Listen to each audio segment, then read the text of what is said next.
Comment exploiter des données issues d'un tableau croisé dynamique pour être utilisées dans d'autres cellules? Bonjour à tous, alexexcelformation.fr et pour ce nouveau chapitre de notre formation dédiée à l'apprentissage des tableaux croisés dynamiques d'Excel, nous allons découvrir la fonction lire données table croise dynamique qui permet de venir récupérer des données à l'intérieur d'un tableau croisé dynamique de manière très simple et qui en plus pourra s'adapter automatiquement lorsque de nouvelles lignes ou de nouvelles colonnes vont être insérées. Alors vous trouverez très régulièrement de nouvelles vidéos sur la chaîne, alors pensez à vous abonner et surtout à activer la clochette de notification afin d'être sûr de ne manquer aucune astuce et de devenir rapidement un pro d'Excel.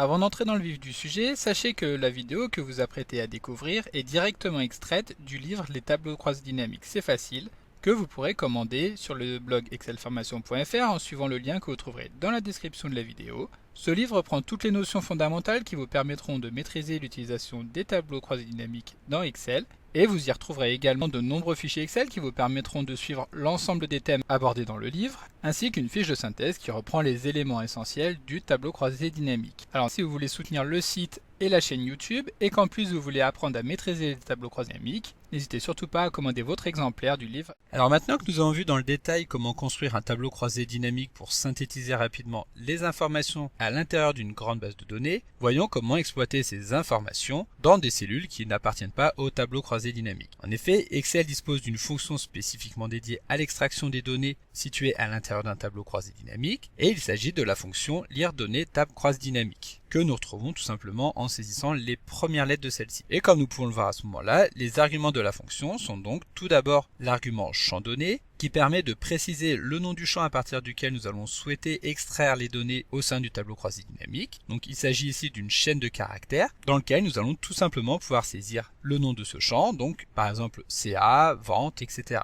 Le second argument, tableau croisé din, permet de désigner le tableau croisé dynamique dans lequel se trouvent les données que nous souhaitons extraire. Nous pouvons saisir les coordonnées de n'importe quelle cellule qui se trouve à l'intérieur du tableau croisé dynamique, mais pour éviter tout risque d'erreur, le mieux est de sélectionner la cellule qui est située en haut à gauche du tableau croisé dynamique. De cette manière, nous éviterons de choisir une cellule qui se retrouverait hors du tableau croisé dynamique après une modification de la structure de celui-ci. Et pour terminer, nous retrouvons ici un couple de deux arguments, donc champ 1 et élément 1, qui désignent les données exactes à extraire du tableau croisé dynamique. Le premier d'entre eux, donc champ 1, permet de désigner l'un des champs du tableau croisé dynamique pour lequel nous souhaitons effectuer un filtre dans la récupération de l'information. La valeur de ce filtre sera alors égale à la valeur du second argument. En fonctionnant de cette manière, nous pouvons ainsi spécifier jusqu'à 14 paires d'arguments, champs et éléments, leur ordre n'ayant aucune importance dans l'utilisation de la fonction. Alors pour comprendre le fonctionnement de cette fonction lire données table croise dynamique, nous allons utiliser le petit tableau croisé dynamique que nous avons ici, qui a été généré à partir des données que nous retrouvons ici sur un autre onglet.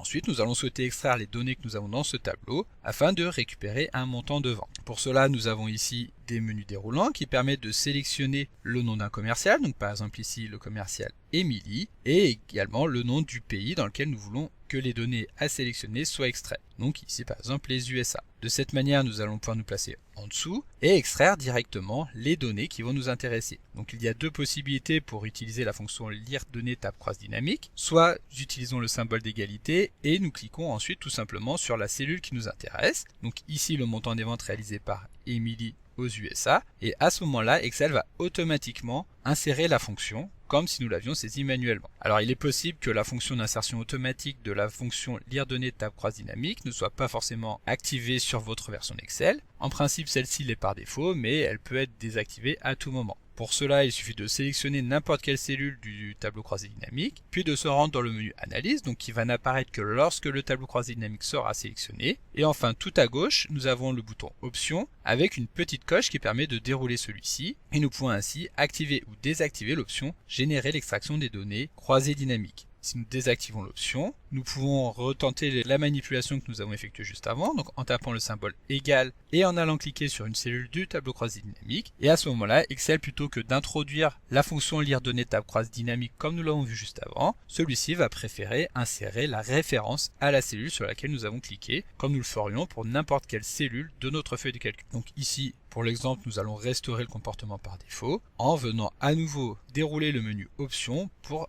activer cette fois-ci générer l'extraction des données croisées dynamiques. Donc la possibilité que nous avons effectuée tout à l'heure permet de très simplement sélectionner une cellule. Si nous le souhaitons, nous pouvons également utiliser la fonction de manière classique. Pour cela, nous tapons encore une fois le symbole égal, puis les premières lettres de la fonction jusqu'à ce que Excel nous le propose dans l'infobulle. Nous cliquons alors sur la fonction pour qu'Excel l'insère automatiquement et de cette manière, nous allons pouvoir insérer les différents arguments. Si nous souhaitons retrouver en plus de ça une aide à la construction de la fonction, nous pouvons tout simplement cliquer sur FX. Donc ici, Excel va tout d'abord nous demander le champ donné qui va nous intéresser. Et ici, étant donné que nous souhaitons récupérer les ventes réalisées par les commerciaux, nous allons utiliser le champ CA que nous retrouvons ici. Donc nous tapons CA entre guillemets, étant donné qu'il s'agit d'une chaîne de caractères. Ensuite, nous allons renseigner le second argument, donc tableau croisé din, qui, pour rappel, consiste à venir sélectionner n'importe quelle cellule du tableau croisé dynamique. En revanche, pour éviter tout risque d'anomalie, nous allons préférer sélectionner la cellule située en haut à gauche, au cas où le tableau croisé dynamique viendrait à être modifié et que la cellule que nous avons sélectionnée se retrouverait alors en dehors de celui-ci. Ensuite, le champ 1 va correspondre au premier filtre que nous allons vouloir mettre en place. Ici, nous allons vouloir effectuer un filtre sur le champ commercial et la valeur que nous allons souhaiter y extraire se retrouve ici dans la cellule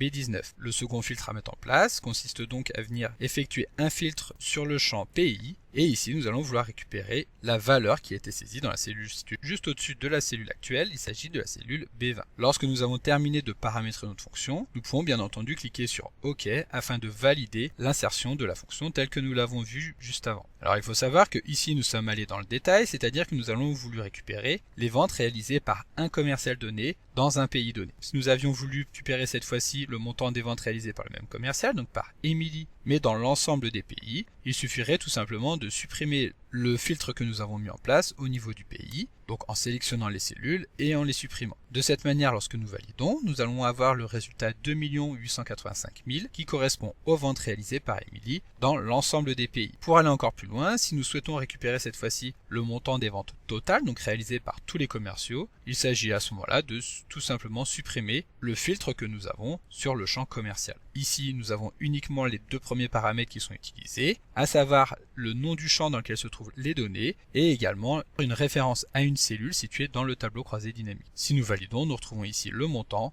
6 587 900. Nous pouvons également aller encore un cran plus loin en imaginant mettre en place une sélection dynamique des champs que nous voulons sélectionner. Et donc pour cela, nous allons utiliser le petit tableau que nous avons ici, dans lequel nous allons avoir un premier menu qui va nous permettre de sélectionner le type de champ sur lequel nous voulons effectuer un filtre. Donc ici, nous allons par exemple vouloir effectuer un filtre sur les ventes réalisées Émilie. Donc nous choisissons la valeur de commercial. Et ensuite, dans le second menu déroulant, nous allons pouvoir choisir directement Émilie. De cette manière, nous allons pouvoir à nouveau mettre en place la fonction lire tab croise dynamique. Donc ici, nous allons préférer utiliser la version automatique qui permet de gagner un petit peu de temps. Nous tapons le symbole égalité et nous venons cliquer sur les ventes réalisées par Émilie. Ici, avant de venir valider, nous allons tout simplement modifier les résultats insérés par Excel afin tout d'abord de modifier l'argument champ 1 afin que celui-ci corresponde à la cellule B23 et effectue la même opération pour le nom de Émilie. Nous sélectionnons Émilie, nous sélectionnons la cellule B24 et nous validons. Ici le résultat est toujours le même, à savoir que nous récupérons encore une fois les ventes totales réalisées par Émilie. À ce moment-là, nous pouvons sélectionner n'importe quel commercial pour que automatiquement les données s'adaptent. Donc ici nous avons les ventes réalisées par Lou. Et si nous allons encore un cran plus loin, nous pouvons récupérer les ventes réalisées au sein d'un pays par l'ensemble des commerciaux. Donc par exemple en imaginant récupérer les ventes réalisées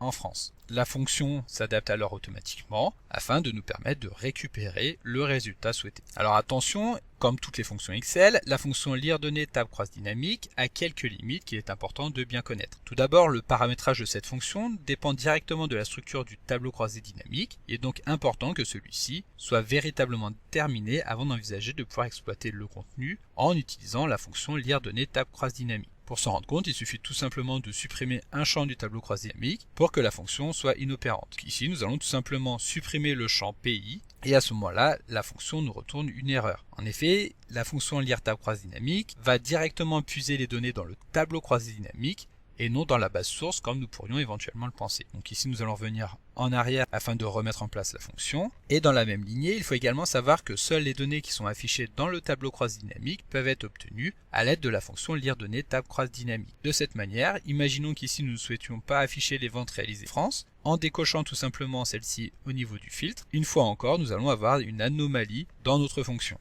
De la même manière, les ventes que nous avons ici qui correspondent aux ventes totales réalisées par l'ensemble des commerciaux pour l'ensemble des pays va s'adapter afin de nous retourner les ventes réalisées dans les pays actuellement à l'écran, c'est-à-dire qui exclut les ventes réalisées en France. Et ensuite, pour finir, une des particularités de la fonction lire données de table croisée dynamique, c'est que celle-ci ne pourra être utilisée que sur un tableau croisé dynamique qui est actuellement actif, c'est-à-dire soit un tableau croisé dynamique qui appartient au même classeur, que le tableau soit inséré sur le même onglet ou sur un autre onglet, là par contre cela n'aura pas d'importance. Si nous souhaitons aller extraire des données qui se trouvent sur un tableau croisé dynamique à l'intérieur d'un autre classeur, il faudra impérativement que ce classeur soit ouvert pour que la fonction puisse correctement fonctionner. Il n'est pas possible de mettre en place un lien externe comme nous pourrions le faire avec une référence classique. C'est pourquoi dès que la fonction va pointer sur un autre classeur qui est fermé, alors la fonction nous retournera une erreur. Donc comme d'habitude, vous pouvez télécharger le support de secours en suivant le lien que vous trouverez dans la description de la vidéo. Si la vidéo vous a plu, n'oubliez pas de la liker et de la partager à vos collègues et amis sur l'ensemble de vos réseaux sociaux. Et vous pouvez également me laisser vos impressions dans l'espace des commentaires, je lirai chacun d'entre eux et y répondrai avec plaisir.